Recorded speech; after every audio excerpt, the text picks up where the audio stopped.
वंदे पुरुषोत्तमम परम प्रेममय श्री श्री ठाकुर जी की वाणी। इष्ट प्रसंग प्रथम खंड से एकांश। सवेरे 5 बजे ठाकुर बांग्ला में सामूहिक विनती प्रार्थना हुई। प्रणाम के बाद श्री श्री पितृदेव बड़े नाट्य मंडप में बैठे। उपस्थित लोग जब प्रणाम निवेदन कर बैठे तो उन्होंने अनेकों से कुशल आदि पूछा। श्री श्री पितृदेव ने उपस्थित कर्मियों को और निहारते हुए कहा, कालीपद आलोचना कर, कालीपद दा। वास्तव में जो देखता हूँ उसकी अवज्ञा कर, जो नहीं देखता हूँ उस ओर यदि हाथ बढ़ाता हूँ, जो सामने है उसे नहीं मानता, जो सामने नहीं है उस विषय में तर्क करूं तो हमें धिक्कार मिलेगा ही। श्री श्री पितृदेव, किस प्रकार धिक्कार मिलेगा, आलोचना करो। कालीपद दा, ठाकुर श्री श्री अनुकूल चंद हमारे निकट प्रत्यक्ष है। रामकृष्ण देव ने शरीर छोड़ने के पहले जो इंगित किया है इसके अनुसार कुछ अरसे के बाद ठाकुर का आगमन, श्री श्री ठाकुर का जन्मग्रहण हुआ। ठाकुर की ऐहिक लीला को देखते हुए हमें यह समझने में कठिनाई नहीं हुई कि ठाकुर रामकृष्ण देव ही पुनः ठाकुर अनुकूल चंद्र होकर आए हैं। यदि वर्तमान को नहीं पकड़े वे ही जो ये हैं, वह बोध यदि नहीं आए तो कुछ नहीं हुआ। रामकृष्ण देव को ही नहीं माना, फलस्वरूप जीवन में धिक्कार ही मिलेगा। श्री श्री पितृदेव, उस तरह नहीं सोचना चाहिए। वे ही जो ये है वैसा नहीं सोचना चाहिए, बल्कि वही ये है ऐसा सोचना। इष्ट में ही सब अनुष्ट होकर है, इसीलिए उनको मानना क्या है, सभी को मानना है। यह तो समझा, किंतु प्रकृति का धिक्कार कैसे होगा। कालीपद दा को चुपचाप देखकर विनोद दा ने कहना आरंभ किया, ठाकुर ही परमहंस के रूप में थे, इसलिए अभी हम उनको ही मानेंगे जो हमारे निकट वर्तमान है। जैसे हम दादा को नहीं छोड़ते किंतु पिता को भी मानकर चलते हैं, उसी प्रकार जो जीवंत है, जो वर्तमान है, जो हमारी दृष्टि के गोचर में है, उन्हें लेकर हम चलेंगे। श्री श्री पितृदेव, यह तो अच्छी बात है, किंतु धिक्कृत हो रहे हैं यह हम कैसे समझेंगे। शांति में रक्षित, मेरी धारणा है कि ठाकुर हमारे लिए प्रत्यक्ष है। यदि हम प्रत्यक्ष को छोड़कर परोक्ष को पकड़ने की चेष्टा करते हैं तो सुख शांति कुछ नहीं पाएंगे। यही है प्रकृति का धिक्कार। श्री श्री पितृदेव, तुम सुख शांति चाहते हो, किंतु भक्तों में तो कोई सुख शांति की परवाह नहीं करते। वे इष्ट के लिए हर तरह से कष्ट को सहने के लिए प्रस्तुत रहते हैं। वे कष्ट को कष्ट ही नहीं सोचते। अनेकों ही सुख शांति चाहते हैं, उससे क्या। हमारे जीवन का उद्देश्य क्या है। जीवन का उद्देश्य है ईश्वर लाभ। उनको लाभ करने के लिए जो जो करनीय है उसके लिए प्रस्तुत रहना होगा। क्षितिज दा, वर्तमान महापुरुष जो आते हैं उनकी दीक्षा लिए बिना ठीक तरह से चलना संभव नहीं है। सुना है रामकृष्ण देव के एक भक्त ने अपनी बहन का प्रतिलोम विवाह कर दिया। श्री श्री पितृदेव ऐसी असंगत बातें सुनकर विरक्त हुए और बोले, तो उससे क्या हुआ। क्षितिज दा, रामकृष्ण देव ने तो शुभ विवाह के विषय में कुछ कहा नहीं है। रामकृष्ण देव के वह भक्त यदि ठाकुर के दीक्षित होते तो उनका प्रतिलोम विवाह नहीं होता। श्री श्री पितृदेव विरक्ति के स्वर में, ऐसी बात सुनना मैं बिल्कुल पसंद नहीं करता। ऐसी बात अच्छी नहीं है। विवाह के विषय में पहले ही कहा गया है। जब श्री कृष्ण रूप में वे आए थे तो उन्होंने विधान दिया है। इसके अलावा ठाकुर की दीक्षा ही लेकर हम सब कुछ पालन करते हैं, ऐसी बात तो नहीं है। असली बात है निष्ठा सहित उनका अनुशासनवाद मानकर चलना। विनोदा ने सविनय कहा, वरदा मैं कुछ कहूँगा। श्री श्री पितृदेव, हाँ बोलो। विनोदा, माँ का स्तनपान किए बिना यदि कोई शिशु आमूल पीकर बड़ा होता है तो उसका स्वास्थ्य अच्छा नहीं होता है। प्रत्यक्ष को छोड़कर परोक्ष को धरने से ऐसा ही होता है। श्री श्री पितृदेव, किंतु बहुधा माँ के दूध की अपेक्षा अमूल पीना ही शिशु के लिए अधिक उपकारी होता है। पहले के जमाने में माँ स्वस्थवती रहती थी, तभी मातृ स्तनपान का शिशुगण पुष्ट होते थे।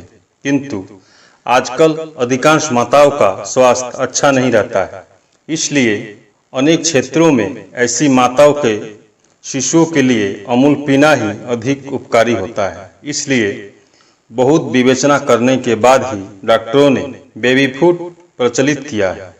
मूल प्रश्न से दूर हटकर आलोचना हो रही है। यह देखकर श्री श्री पितृदेव ने सतीशदा को कुछ बोलने कहा, किंतु सतीशदा की बातों से विषय स्पष्ट नहीं हुआ। मुख्तार अलीदा ने ही कुछ कहा, किंतु अब तक वाणी का अर्थ स्पष्ट नहीं हुआ है। यह देखकर अंत में श्री श्री पितृदेव ने कहा, यदि सहज रूप में इसी तरह सोचा जाए कि ठाकुर रामकृष्ण देव जब आए तो उन्होंने मनुष्य का समय शिव, दुर्गा, काली आदि देव देवियों की आराधना करते थे। जैसे एक काली भक्त है, उसने सोचा ठाकुर रामकृष्ण देव भी मेरी तरह एक काली साधक है, मैं माँ को भजना करता हूँ, ये भी करते हैं, अस्तु उनके निकट जाने से लाभ क्या है। और कुछ ऐसे भी है जो नारायण पूजा करते हैं। रामकृष्ण देव का संगलाप कर उनके संग और साहचर्य से इष्टदेव नारायण के प्रति उनका अनुराग बढ़ जाता है। अमूर्त नारायण उनके निकट मूर्त हो जाते हैं। वे निर्मल आनंद के अधिकारी होते हैं। जो काली पूजा कर रहे थे, उन्होंने तो रामकृष्ण देव का संगलाप भी नहीं किया। साधना के उद्देश्य से वे वंचित हुए। बाद में आंखों के सामने उन्होंने देखा कि जिन्होंने ठाकुर रामकृष्ण देव का संग किया है वे मनुष्य बन गए हैं। उस समय वह सोचने लगे, मेरा कुछ भी नहीं हुआ। इसी तरह जो प्रत्यक्ष को अवलंबन नहीं करते हैं, इस प्रकार प्रत्यक्ष को नहीं पकड़ते हैं, वे अष्टपाश से बच नहीं सकते। उनके जीवन में पूर्णता नहीं आती है। यह प्रकृति के धिक्कार के सिवा और क्या है। उसकी पुनः व्याख्या करते हुए श्री श्री पितृदेव ने आगे बताया, हमने पुरुषोत्तम को इष्ट रूप में पाया। उनके निकट नाना संप्रदाय के लोग, हिंदू, मुसलमान, जैन, बौद्ध सभी आए हैं, किंतु कोई धर्मांतरित नहीं हुआ। प्रत्युत प्रत्येक का अपने अपने बिलोवेट के प्रति अनुराग बढ़ा है। उनके निकट आकर ही प्रत्येक अपार आनंद का अधिकारी बना है। सत्यानुसरण पाठ समाप्त हुआ। आचार्य चर्चा आरंभ हो रहा है। इसी समय रमापत प्रमाणिक ने श्री श्री पितृदेव से प्रश्न किया, जिन्हें कभी देखा नहीं उनका ध्यान करना क्या संभव है। श्री श्री पितृदेव, संभव क्यों नहीं है, जहाँ चाह वहाँ राह। इष्ट की प्रकृति का ही तो ध्यान किया जाता है। श्री कृष्ण सिंह, तब तो कृष्ण की मूर्ति का ध्यान करने से ही होगा। श्री श्री पितृदेव, होगा क्यों नहीं। तुलसीदास, मीराबाई, इन लोगों ने तो उनकी मूर्ति की चिंता करते हुए उन्हें पाया है। असली बात है व्याकुलता रहनी चाहिए।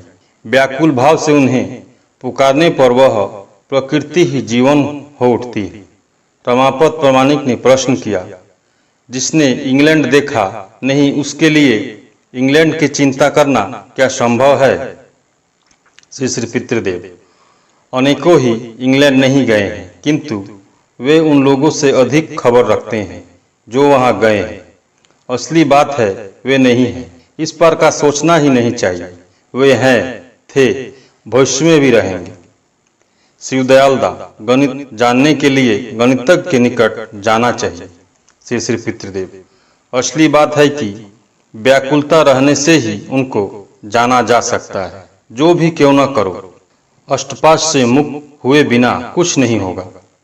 उनके लिए व्याकुलता रहने से ही धीरे धीरे अष्टपाश का बंधन कट सकता है। उस समय से अष्टपाश यह सोचते हैं कि अब हमारी बातें तो वह नहीं सुनेगा। उनके लिए दिल रोता है। इसलिए व्याकुल होने पर सारा जगत इष्टमय ही बन जाता है। यह बात कहने की बात नहीं है, करके देखने की चीज है। उस समय ऐसी अवस्था हो जाती है कि ठाकुर की तस्वीर ही मेरे निकट जीवंत हो मुझे निर्देश देती है। वे प्रत्यक्ष भाव से कह देते हैं कि कब क्या करना है, कब कहाँ जाना है। यह सब अनुभूति की बात है, करने से ही होता है, ऊपर ऊपर से समझा नहीं जा सकता है। गंगाधर दास। अवतार पुरुष जब आते हैं तो अपने प्रतिनिधित्व रूप एक व्यक्ति को रख जाते हैं। उस प्रतिनिधि को मानकर नहीं चलने पर उस अवतार पुरुष को क्या सही रूप से समझा नहीं जा सकता है।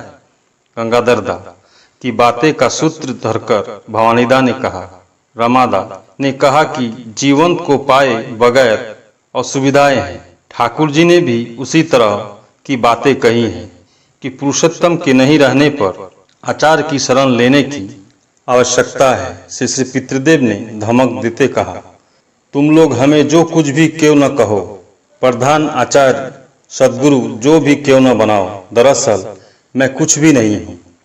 मैं ठाकुर के कुत्ता के सिवा कुछ नहीं हूँ। मैं स्वामी भक्त कुत्ता बनना चाहता हूँ। स्वामी भक्त कुत्ता जिस प्रकार प्रभु के सिवा कुछ नहीं समझता है, प्रभु को किसी तरह भी क्षति नहीं होने देता, मैं भी उसी प्रकार बनना चाहता हूँ। मैं उनका दीनतम एकांत दास हूँ। उपस्थित लोगों की आंखों में अश्रु भर आए। विस्फारित नेत्रों से हमारी ओर देखते हुए श्री पितृदेव बोले, मैं चाहता हूँ कि तुम लोग भी ऐसा बनो।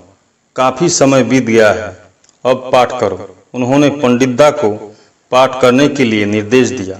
7:09 हुए हैं। आचार्य चर्चा पाठ आरंभ हुई।